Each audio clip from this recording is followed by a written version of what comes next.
தாவேக்கால ஒரு வருட காலமாக பயணம் பண்ணிகிட்டு இருந்தேன். தாவேக்காவை பொறுத்த வரைக்கும் தாவேக்கா யூத் அண்ட் பாலிடிக்ஸை ப்ரமோட் பண்ணுவாங்க அப்படிங்கிறதுக்காக தான் என்ன மாதிரி நிறைய இளைஞர்களும் இளம் பெண்களும் சேர்ந்தோம். ஆனால் அது திருப்தி தான் எங்களுக்கு மிச்சம். யூத் அண்ட் பாலிடிக்ஸ் அப்படிங்கிறத சுத்தமாக அவங்க ப்ரமோட் பண்ணுறது கிடையாது. இன்றைய தினம் திராவிட முன்னேற்ற கழகத்தில் இணைஞ்சிருக்கேன். மாண்புமிகு மேற்கு மண்டல தளபதி திரு செந்தில் பாலாஜி அண்ணா தலைமையில் இணைஞ்சிருக்கேன். தாவேக்காவை பொறுத்த வரைக்கும் தாவேக்கா இன்னொரு ஸ்க்ரீன் ஆஃப் பிஜேபி அப்படிங்கிறது தான் உண்மை.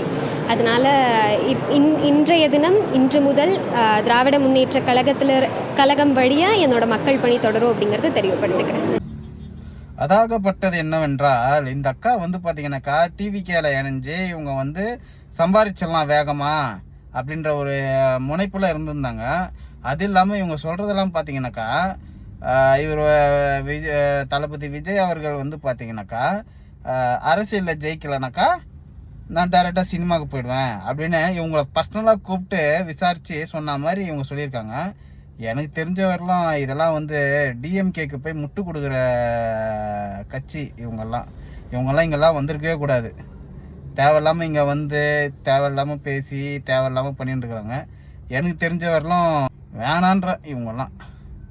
இந்த மாதிரி கட்சியில் நிறைய பேர் இருப்பாங்க. தளபதி விஜய் சார் அவங்களெல்லாம் முதல்ல தூக்குங்க. முதல்ல இந்த அப்பா ஏடிஎம்கேல, அம்மா டிஎம்கேல, பசங்க டிவிகேல, இல்லை சீமான் அண்ணன் கட்சியில் இந்த மாதிரி யாருன்னா இருப்பாங்க. அந்த மாதிரி இருந்தாங்கனாக்கா முதல்ல அவங்கள ஒழிச்சு கட்டிடுங்க. முதல்ல ஒழிச்சு கட்டிட்டிங்கனாக்கா உங்கள் கட்சி நல்லபடியாகவே வளரும். எல்லா கட்சிக்கும் சேர்ந்து தான் சொல்கிறேன்.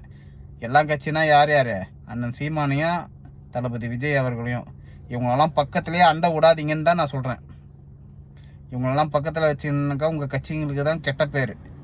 அதனால் இவங்களெல்லாம் ஒதுக்கி தள்ளுங்க.